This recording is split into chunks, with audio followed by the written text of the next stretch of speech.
Man, oh man.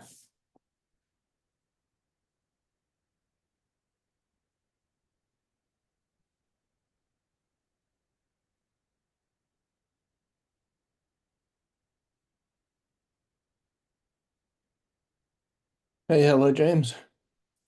Hey Mark, how are you? I'm good. I'm doing fine, thanks. How are you finding the summit last week? Oh, that was very good. I was very glad that I went. I wasn't sure at first that I would make it to that because I was at the Design Con just the week Ah, before. right. But right, I'm glad I went. There was a certainly a good collection of people there, and also a good collection of topics. That's right. That's right. I think I'm seeing. I think like there are more kind of like the more enthusiasm. I think along the web this year. I think a lot of like audience asking very good question. I think and one of the session I'm help organizing. I think on the data interface as well. I think I see there are like good like questions and good participants. Uh, Mhm. it sounds exciting. I think some things are getting emerging together. Yeah, I agree. Great. Hi, hi, hi, Hey Rudy, guys. Michael. Yeah, we were just kind of talking to Mark about I think at the Chipper Summit last week, like about the attendance. Like it seems sounds very exciting. I think there has been kind of double the attendance compared to the year before. I think like it close to 1,000 people this year. So I think that's kind of great event. I think all related to the chiplets. Anyone else was there? I think like to share their experience. Like Yeah, I will go, James. Technically, the conference, the topics were all interesting. The attendees were all right information, people to touch base with on marketing on different levels. But the organization of the conference itself has to get better. Um, I'm talking about like website working properly and when is the agenda out for planning purposes. Um, mm-hmm. Right. like um, breakfast, simple things, but it is still adds to the experience of people, especially people who travel. So I think this is something that they will have to improve upon. um, Topics were interesting. Sessions, for the most part, there was more people attending. That's partly due to 50% more people are turned up this time, right? Right. So definitely we see increased attendance there. So I think it's overall right conference, right time, right topics. Right. Yeah, yeah, I kind of echo to that appreciation. Given I think I relatively young this conference, I think just a second year. Hopefully I think we can see a lot more improvement like you suggesting there. I think I allow. So I think that's good. Hello, guys. Hey, Tony. We just kind of talking about the QS Summit like experience from last week. So we're asking, I think Mark was sharing something and Laura was sharing something. So just asking anyone around here like have any experience that if they attended, if they want to share with like others in here before we formally starting the meeting. And James, are there any presentations that was made last week that was made by these teams, these members here, that can be shared with those who did not attend that summit? Uh Yes. yeah. I think there's one from Tony, right? Presented by Jawad, right? I think like so definitely I can find out that and then share with here. And then we have another one I think I like kind of like I mentioned a little bit. I think I on my separate I think I the how I have on the verifications on workflow. I think I part of that white paper that I helped to write I think on that workflow. Focusing on verification, but I do touch some of the relevancy to these kind of materials and SMB rules kind of information. But I think the main one is the Java's one. I think I that right there that created by Tony and Jawad on that one. I will find that and share with the group here. I Yeah, will suggest that you, if you have a place for storing those, that inside in this agenda document at the maybe at the very bottom, you just say, presentations and good reads, and start putting in the links for those. Build it up over time. Sure, yeah. I can put that. I think I link in that minutes here, and then we do have folder and then keep those information. So I think can start. I think adding more and more. I think in this minutes I can share with everyone. I think you should be able to find me information here. But I will put that. I think I think that's a good idea. I will put that document. So. yeah, I'll just mention I liked that presentation that Jawad gave. I thought it was good at tying together a few topics that are related and showing their relations, and then also good at kind of making a few predictions about how things will evolve. Yeah, I agree. Yes, it's true. Right. That's great to hear that.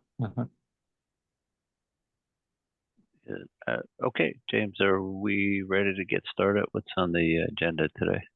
Yeah. So agenda mini. I think we all have Angela to present. I think at the assembly rules from the SIL.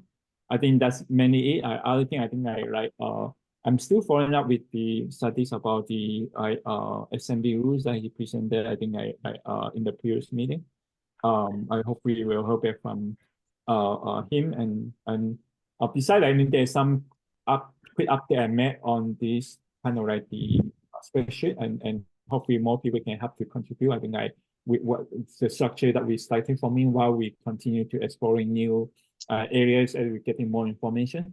So, but I think I can go with that after I think India done with her presentation and make sure that she has enough time to present and we discuss about information that she will be sharing. Anything else? Any agenda or any other things? Or Tony, do you have any other things you want to add? So I see Andrea from Purdue. I thought it was on. Oh, sorry. Yeah, from HRL. Yeah, that's my last name. Sorry. Oh, I'm sorry. Okay. Okay. I got a little confused because actually I think there's some folks from Purdue who may be interested in joining. Okay. And I see Chris is on as well for just a little bookkeeping. Chris, have we gotten the detailed documents for the presentations for the that Satish presented in the last meeting? For design rules, if Satish hasn't sent them, I haven't been working on it. I'll follow up with him again. Okay. And on that topic, sorry, Tony, Chris, if Satish is concerned that there may still be IP in that document, maybe he could share it with Siemens, because we have an NDA with Intel, and at least it'll let us start working through the document for the purpose of proposing a structure.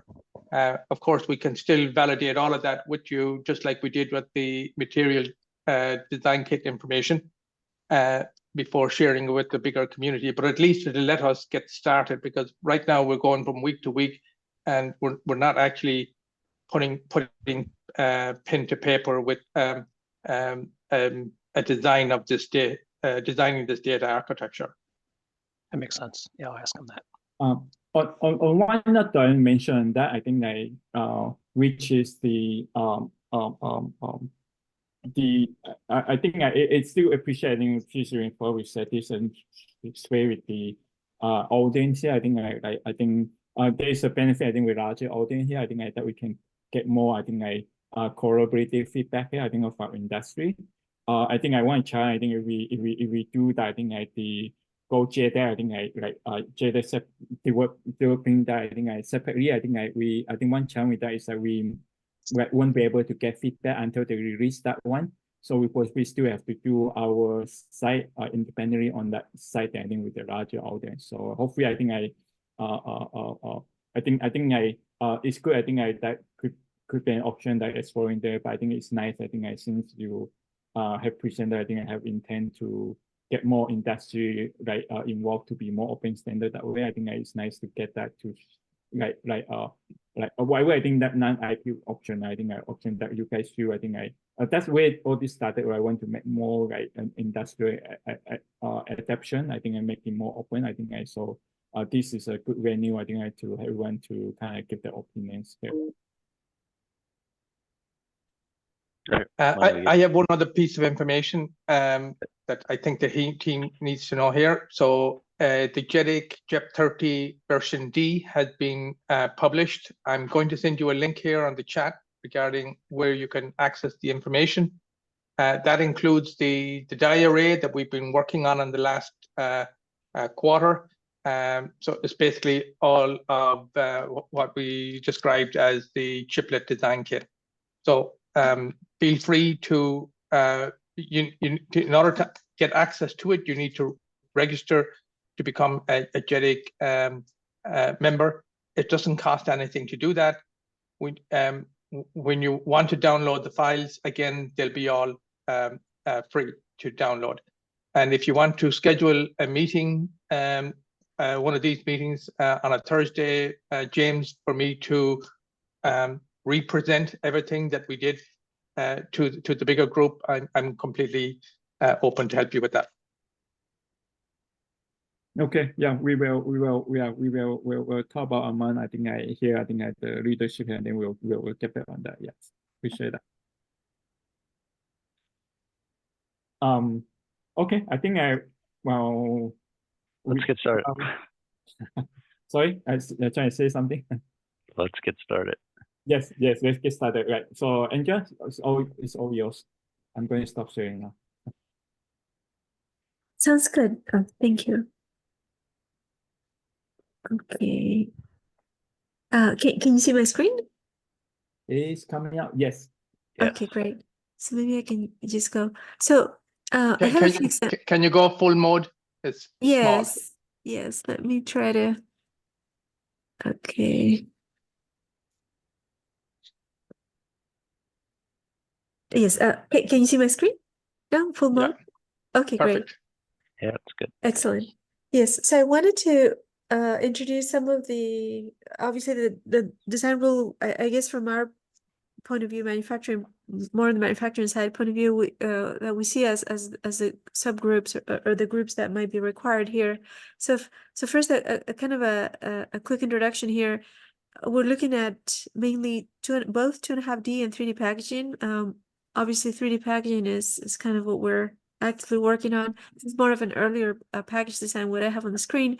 So, but actually, the software complications kind of carry over from this era. The sort of standardization and complete ADKs were not quite there yet. I mean, this is probably 15 years or so old technology, and but I guess what's important now is as this whole thing is kind of blowing up and becoming more and more usable and manufacturable, etc., and we can kind of take advantage of it is how important we actually need those ADKs to coexist and to kind of give us what we need for to accomplish the designs. So I think this basically for the 2.5D designs, really what we mostly care about are the die-to-die spacing.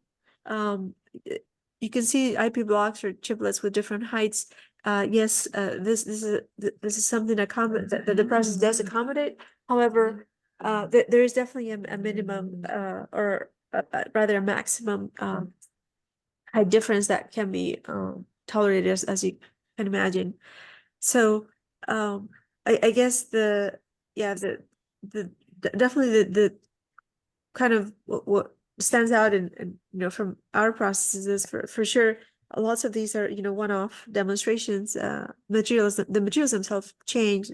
There's silicon involved, but there might be other 3 to 5 or other antimonites, etc., other materials, exotic materials, and this is kind of the what in a manufacturing environment we would hope to have an ADK that can they can take care of that. and predict that, help us predict how that performs. So another problem here is that, or challenge here is that, so you have your base PDK for even for your 2.5D layers, right? So that's pretty much what's shown here. So imagine, sorry, let me see. So silicon carbide and up, so silicon carbide and metals up here. So these are this is these processes out to this bottom metals capacitors are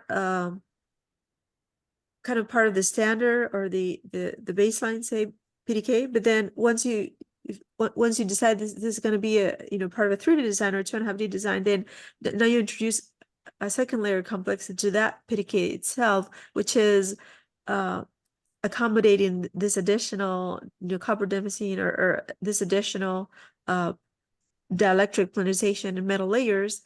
And then to make matters worse, or more complex, once this is actually integrated into a 3D HI or a 2.5D chiplet, those that further packaging may actually impact some of these, some of these properties and some of that coupling here.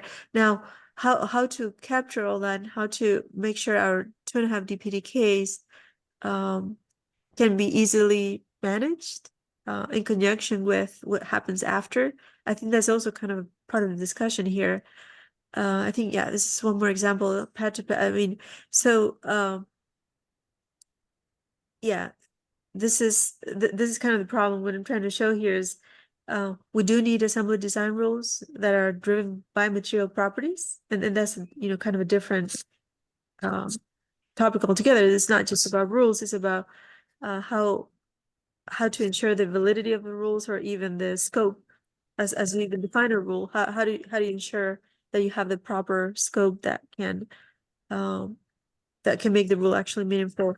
Then I think the last thing I had here, this is from a Excuse me. Wait, that's an interesting point. So you're Yeah. saying the rules are dependent on material properties? yes, Yeah, they can be. Yeah, I was going to ask about that too. Yeah, do you think then that you would have like different versions of the rules based upon different materials, or instead would there be like one version of the rule, but the rule description has some like what ifs in it, or you know what I mean? I'm wondering how you would handle that kind of a dependency. Yes, so I think for like a short term, it would almost be separate, but that can get very messy and not very efficient. So ideally, the if statements within a rule would be preferred. Absolutely. So you build the rule with a parameter where the parameter value is equal to the material, and then the construction of the rule remains the same structure.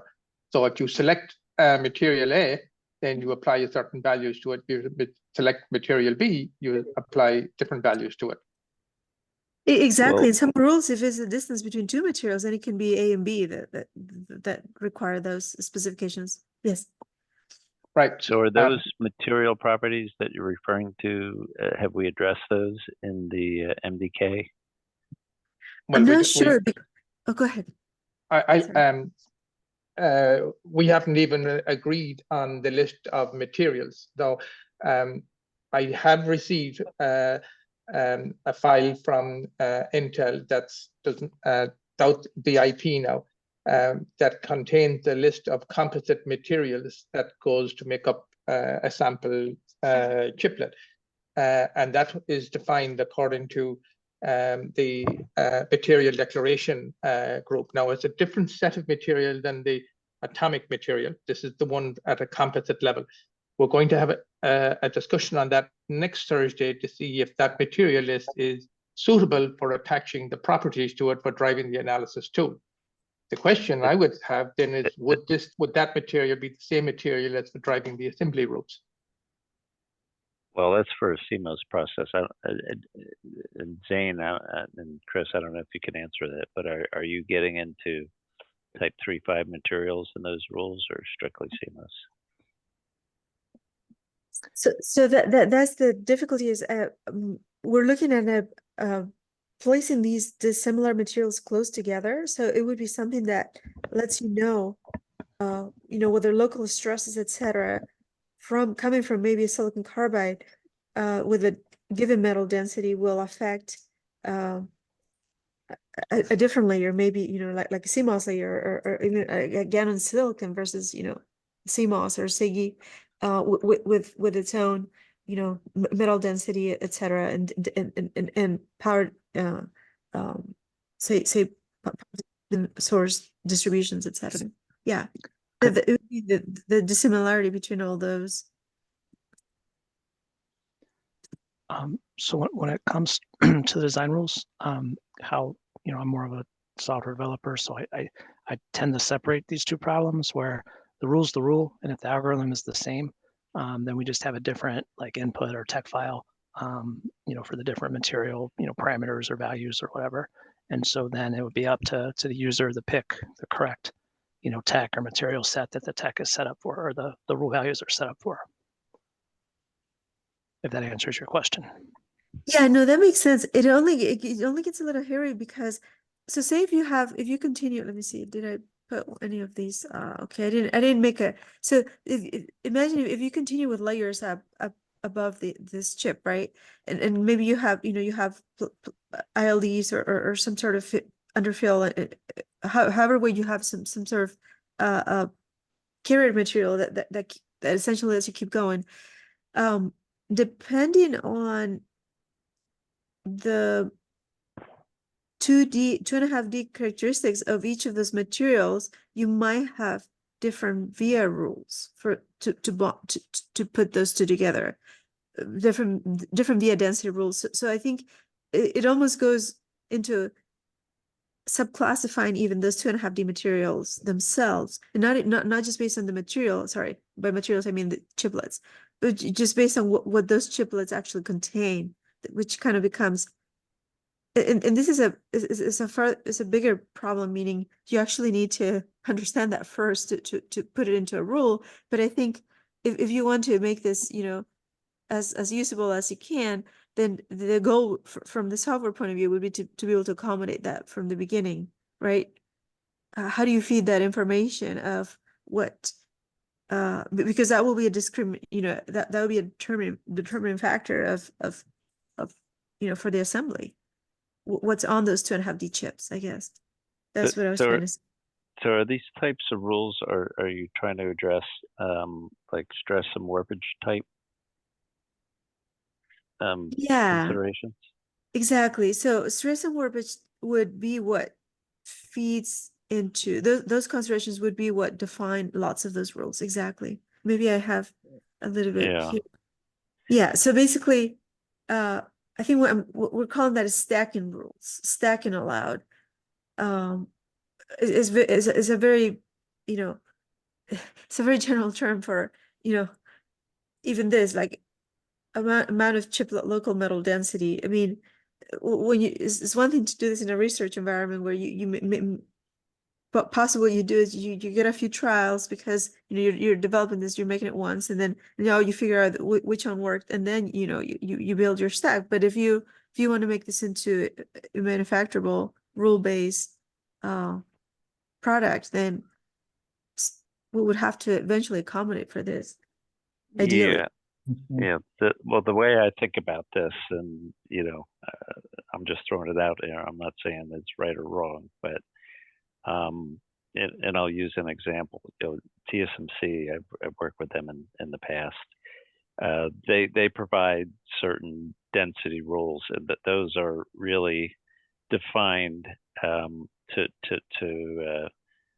yield good reliability to address those test structures. So, but they're more kind of rules of thumb, and they may not. You can't really take them literally. So, it's recommended that you do the stress analysis to make sure that your specific design. So it's good to have some kind of guidelines for like a bump density rule.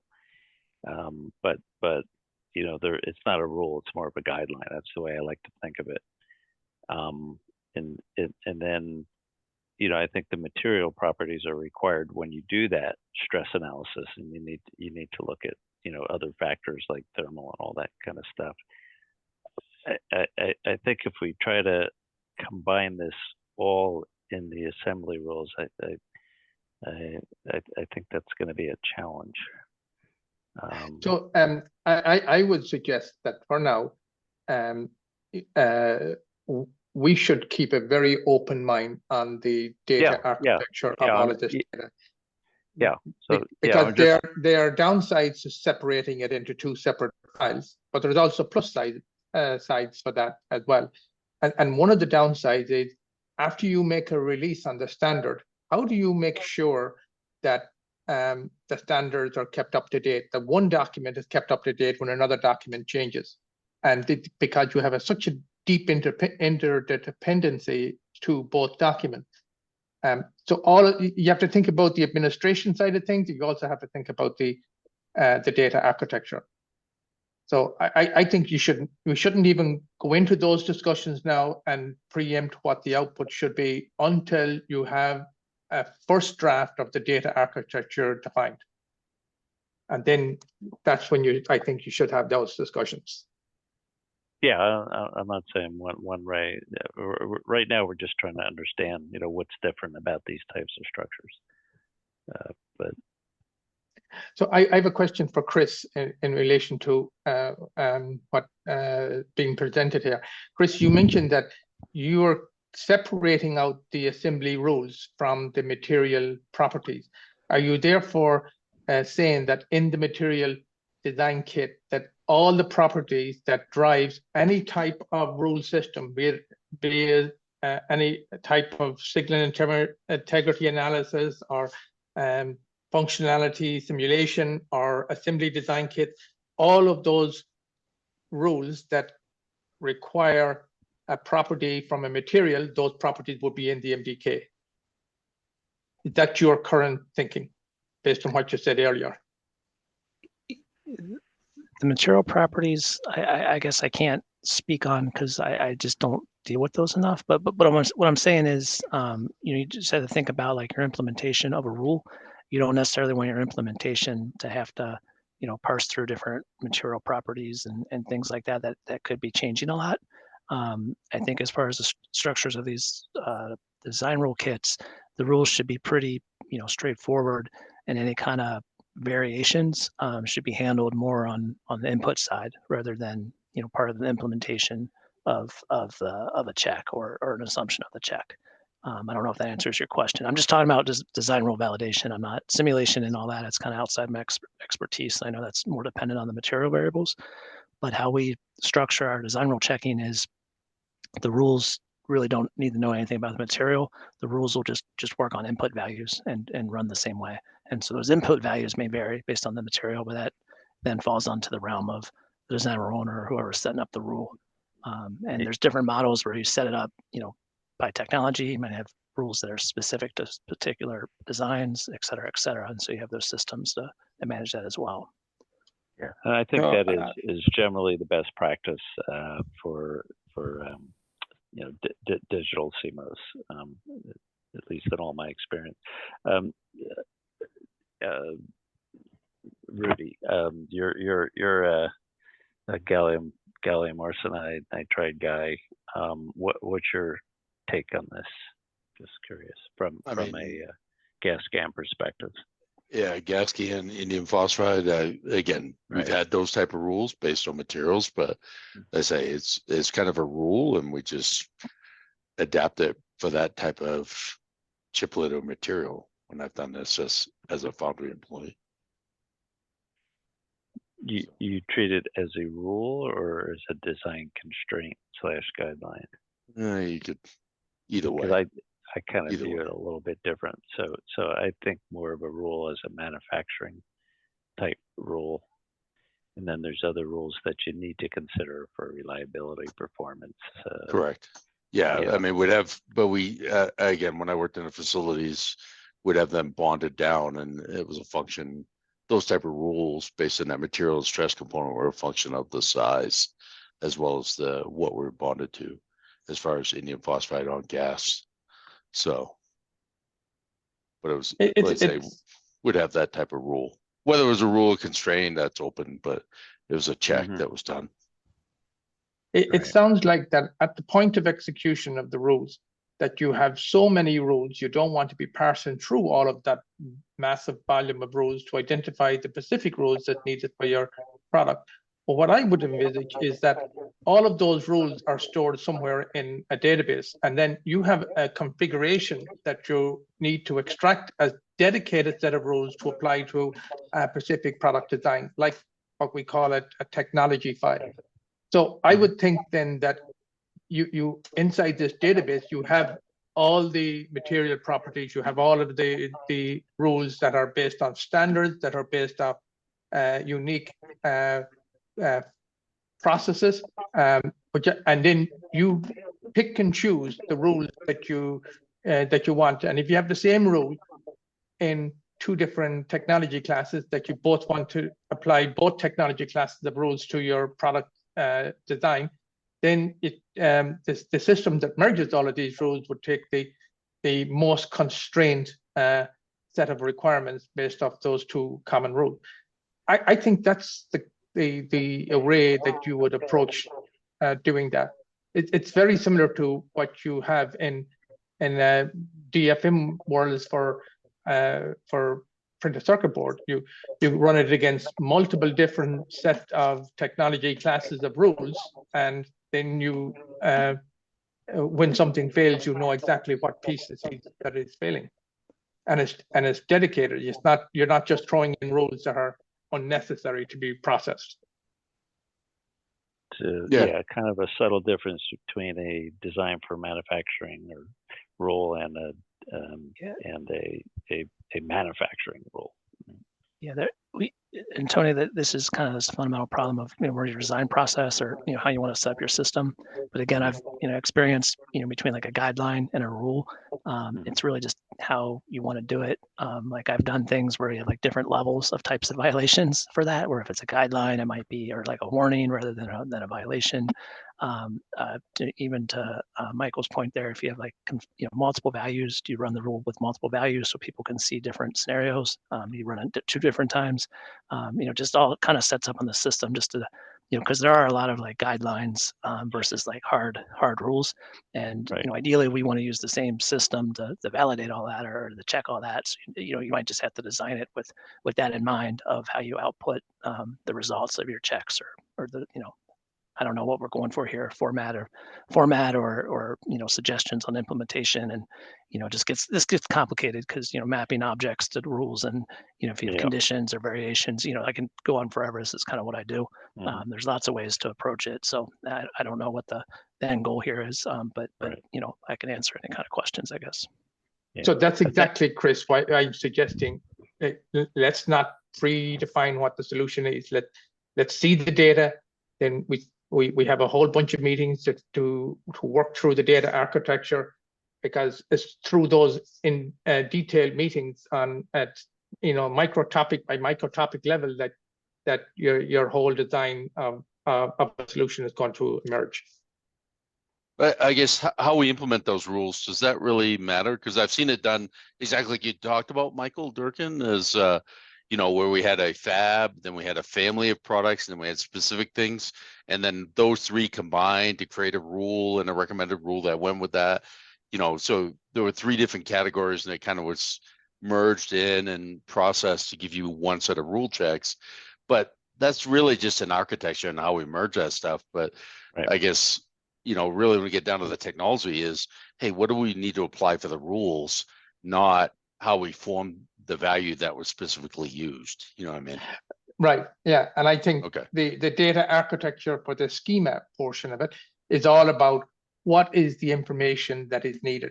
And you put on a hat that you don't care what type of system it's going to be. You just need to make sure that in order for any system to be able to do its job correctly, I must carry in the rule all the information that's necessary to implement that rule correctly.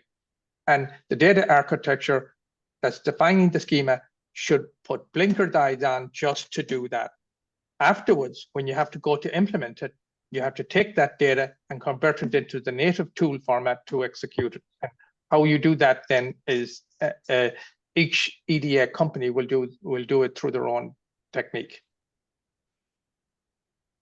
Yeah. So what we're trying to do here is define a format that these rules go that can ultimately be used to place and route and check that these rules are compliant. How the actual values of those rules are going to come from multiple sources, and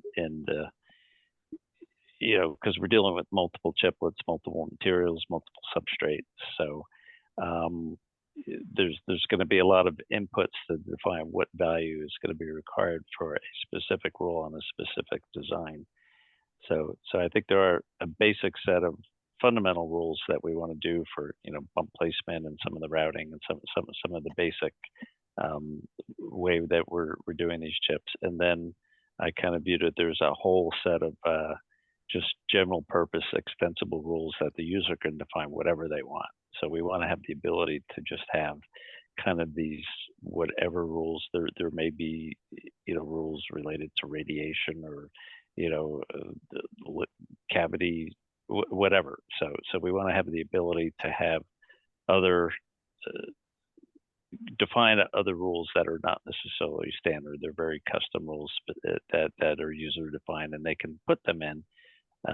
But at the end of the day, it needs to be in this format, and eventually we need to have the downstream tools that can check that those rules are being you know, adhered to. And now, I don't think we want to think through all these special purpose rules, because, you know, that's gonna change over time, and it's going to be very specific. So I think we need a general structure to be able to do that. But just to be pragmatic, we need to focus on the basic set of rules so we can move forward, and then we'll build on that in future releases. So we need to make sure that we're thinking about, we have the ability to add those special kind of rules, and you know, there could be equations or whatever to come up with those rules, but eventually at the end of the day, it needs to be in this format that could be used by the EDA tools to build and check these structures. I would make also a caution against putting in rules for the purpose of guidelines. I think any rule that we define needs to have a very clear understanding of what is the consequences if I accept that a design with a particular failure in this rule, whether it's a warning type rule or a hard failure. We need to be very clear with what the consequences are, because at the end of the day, you're going to have tens of millions of these rules being executed on a large chiplet. And if you have 10,000 rule failures and they're all showing as warning, does that give you justification that you can simply ignore the whole lot? And that level of summarizing your pass fail or your release subject to certain conditions, that's eventually going to need to be signed off and to be tracked. And from a trusted traceability perspective, that's going to become very important to nail that down. So when we define each rule, I think we need to also go into what are the consequences of this rule failure. About this, just had a thought. That was a good input, Michael.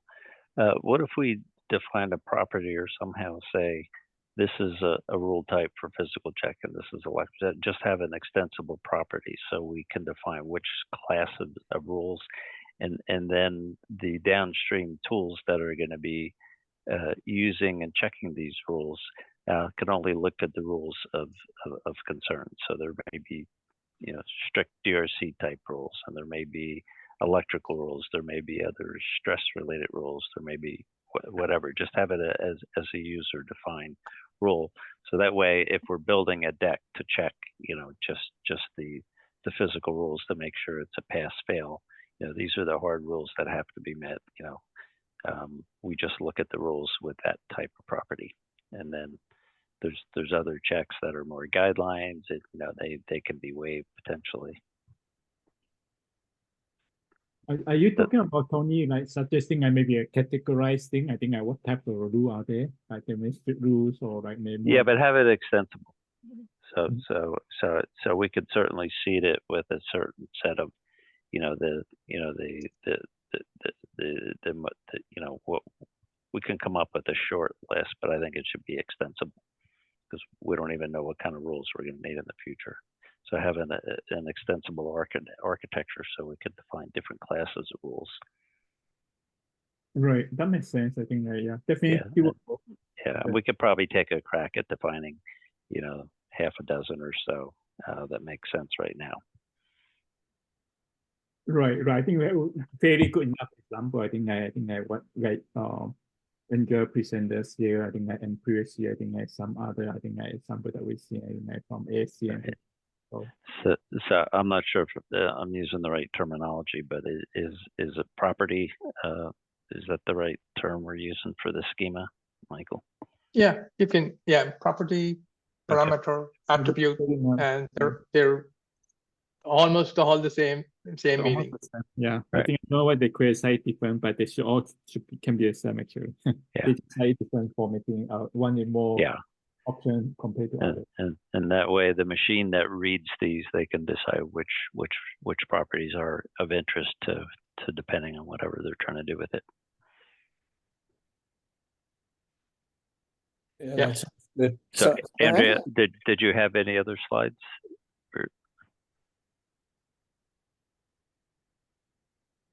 Oh, no, I think this is precisely Okay. what Right.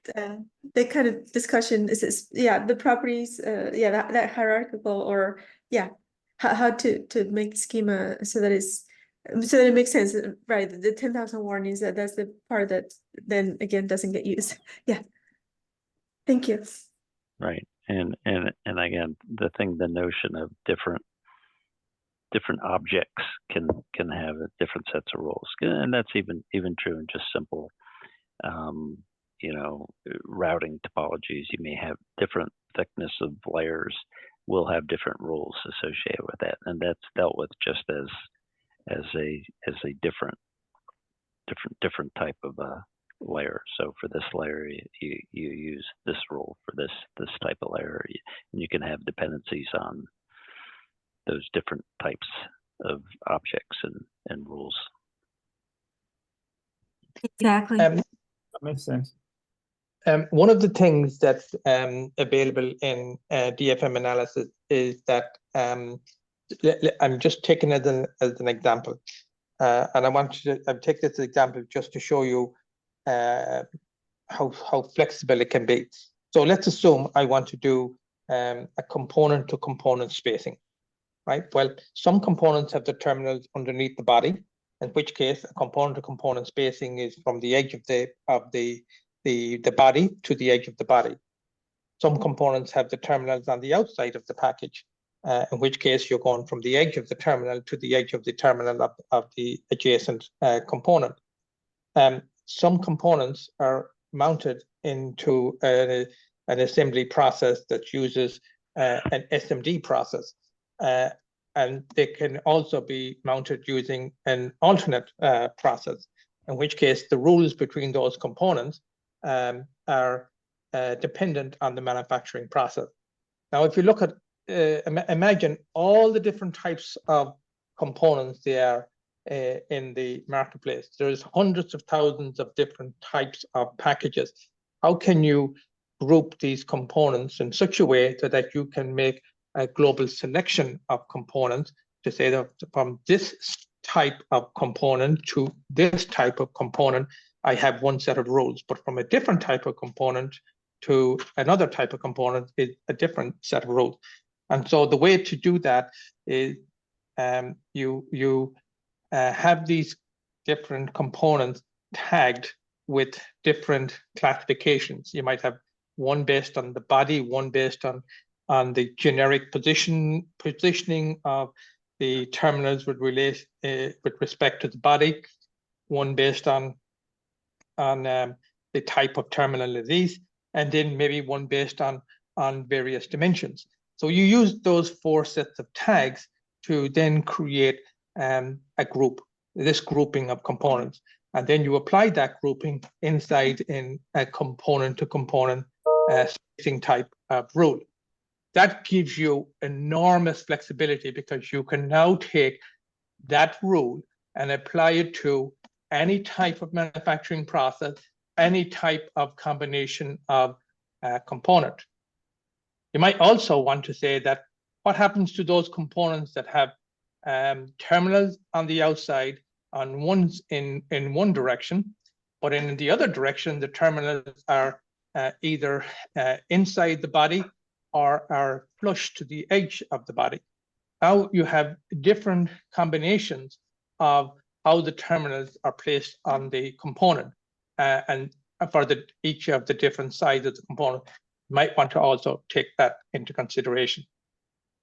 I think defining the format of the rule, you're doing it such that you can plug and play any of these combinations into place. That's what happens normally with rule structures.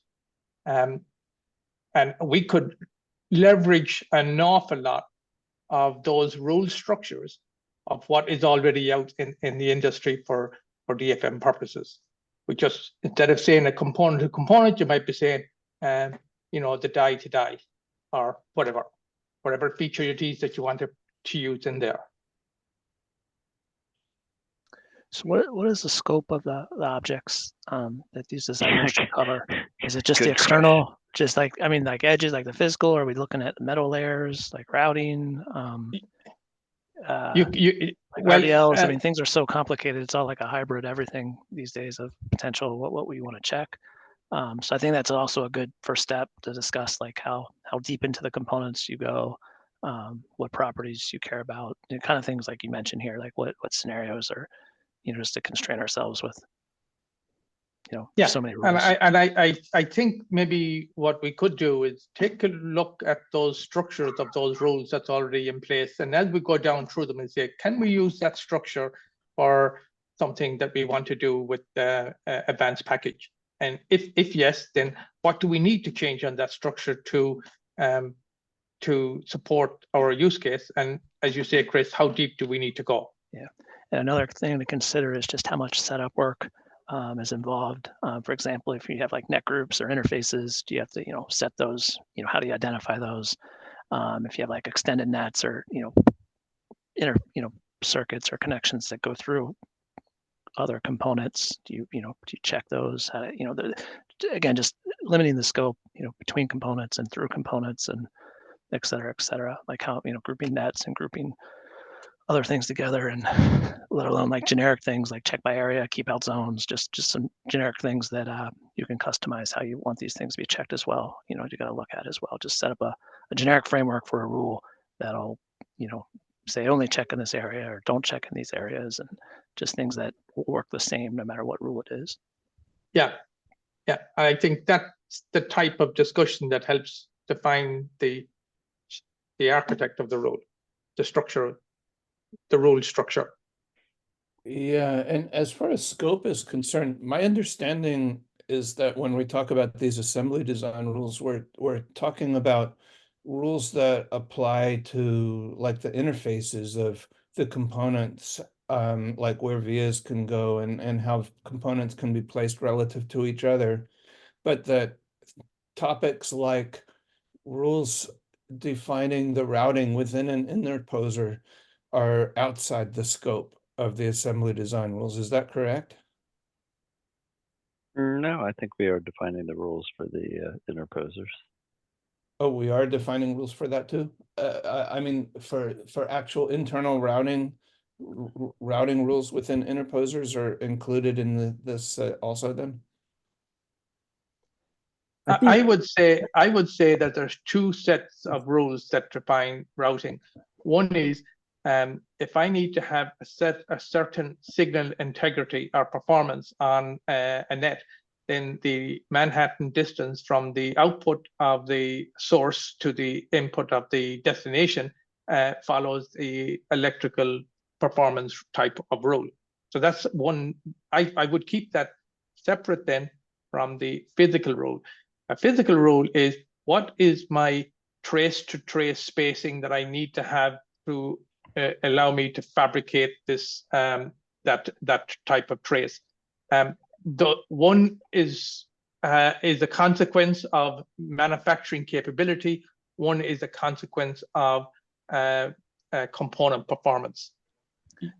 I don't think you ever want to get into a point where you have one rule that has both consequences in it, because when something goes wrong, now it becomes too difficult to figure out in an automated way what is the true impact of that rule failure.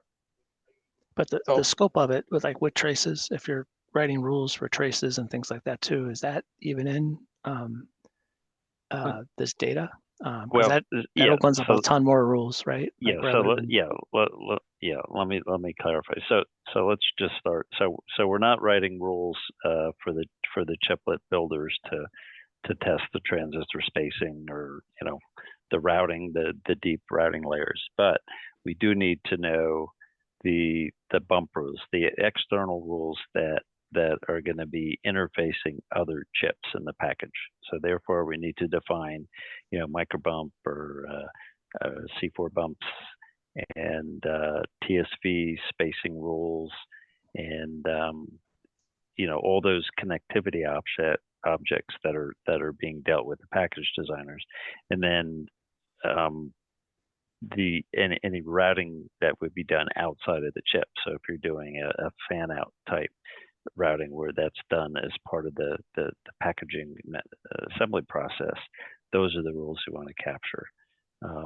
So we're packaging level. So These would be yeah. So I take it back. For the interposer, not necessarily, for a silicon interposer, those rules are kind of self-contained, and it's really a traditional technology file that you would have for a chip. It's just there's no rules for devices because there's no active devices, but there may be but there could be trench capacitors, so we might need rules for those, because typically if you're placing trench capacitors, those typically where and how often those get placed is kind of a noise analysis, signal integrity type of analysis problem. So packaging type folks probably need to have some influence on where those get placed. So it gets a little fuzzy with interposers. A straight silicon interposer could be dealt with separately, but still the bump pitch needs to be defined if you have multiple different vendors, right? So if you have multiple different chiplets, those chiplets need to have a set of rules for those bumps, so they can be assembled on an interposer, whether it be organic or silicon. So Tony, you're basically saying that those rules are specific to an IP block. So you could, as in that diagram that was being presented earlier, you have IP block 1, 2, and 3. So each IP block would carry their own unique set of rules that have to be enforced in order to allow that IP block to be placed on a substrate. The substrate rules is an entirely different file and is out of scope of what we're defining here for the assembly design kits. Well, you have to know what the substrate rules are, and you need to know what's available in the chiplet. So you have to look at all these rules to make sure you can come up with a common set of rules, right? Because they all kind of come together. So you do want the carrier substrate rules to be part of the assembly design kit. Yeah, just the top layers that are interfacing to other components inside the package. Yeah. Okay. Yeah. In fact, I just want to comment here, right?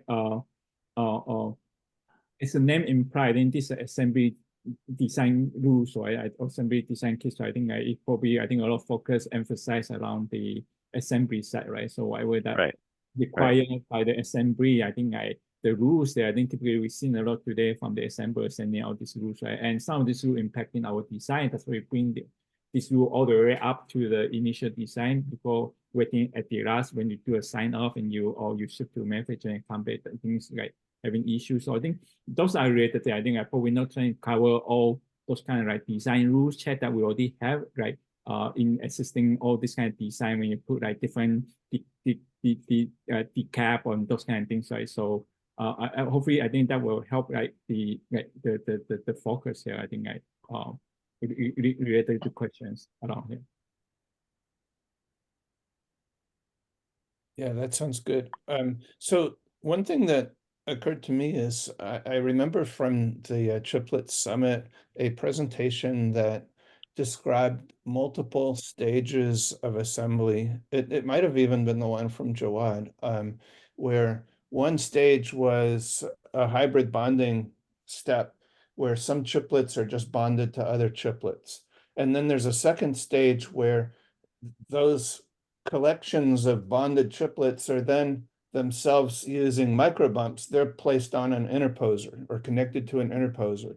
And then there's a third step, which creates the whole package that interposer and that those other assemblies go into with the substrate and everything. So my assumption is that each of those steps could be provided by a different manufacturer, and that manufacturer would have its rules associated with, you know, what it can handle. So you could get perhaps an assembly design rule specification from each manufacturer. And then if things work well with this effort that we're talking about here, each of those rule files or whatever would use the same schema.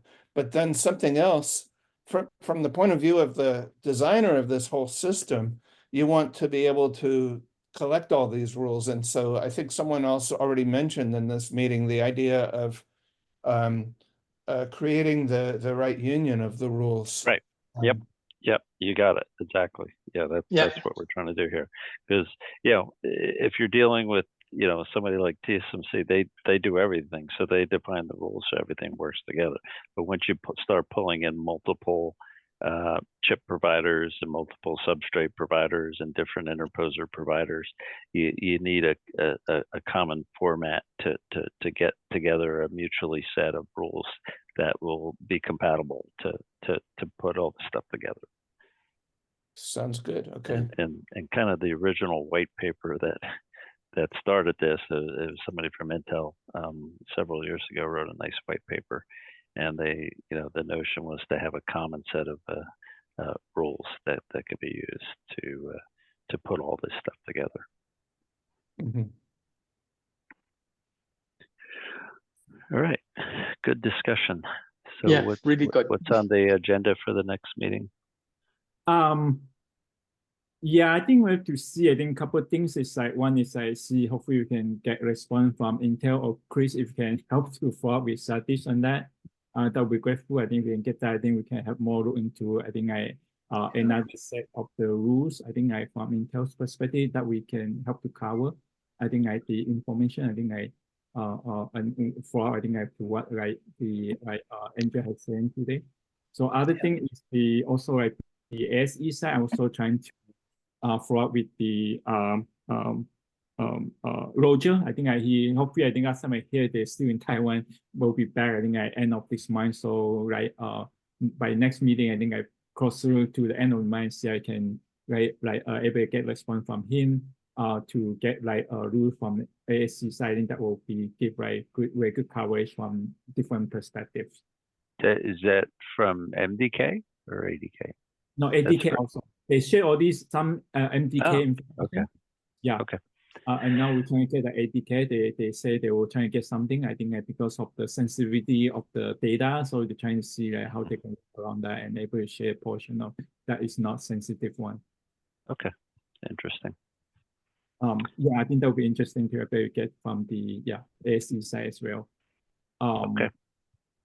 Yeah, I think quick thing. I think I just want to mention here is as mentioned earlier. I think I'm kind of clean out a little bit. I think this type of rules that we started. I think a couple of weeks ago. Right, I'll kind of put all these rules together. I think according to some categories of rules. I think like distance, diameter, area, and cover. This kind of can cover like different kind of rule types, rule parameters like spacing, clearance. There's one like density. I think we talked quite a bit around there. I think like different bump densities or like TSU and things like that. So I think and the ratio too, there's somewhat related to density as well. There's some, interestingly, some rules we've seen like instead of using like density, the rules based on the ratio, they can mean the same thing in some extent to cover like the stress and also like the potential like thermal or things like that. And then there's a temperature and reliability. I think we talked about that. So Okay. kind of getting more information. I need to jump. Thanks, everyone.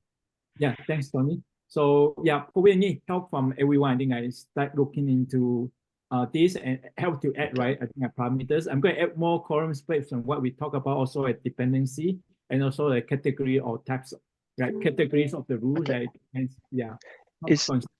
I need to jump too, sorry. Is there a separate meeting to go over this? Because I can probably add like 20 of them pretty quickly. Yes. We can do continue. Sorry, go ahead. If we want, we can schedule a separate meeting on this. I can share an email on that, or anyone interested, we can do a floor on that. Purely so just working on this spreadsheet. I think if you do that, James, I want to be part of that discussion, but for now I have to jump to another meeting. Okay, sounds good there. Okay, thanks. Yeah, I think Enjoy. You also, I think I have a lot like I see your table there, right? You have a lot of like kind of rules and parameters there. I think if you can help to also look into other things that you can add in here or things that are not covered here and add on here, I think that would be very helpful then. Okay, so is a separate meeting, or could you send this to me or send me a link? I probably have it. I can maybe add some things.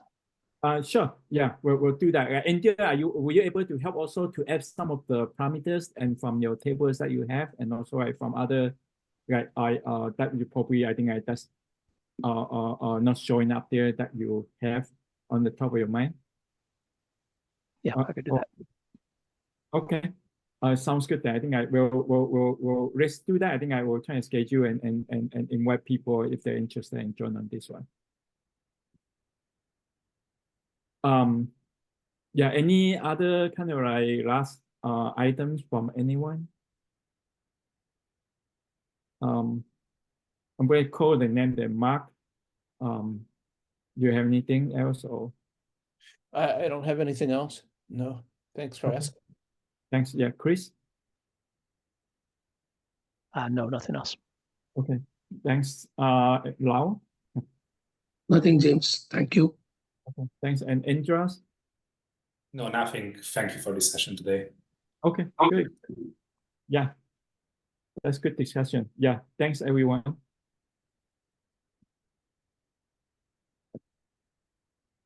Okay, bye. Yeah, bye.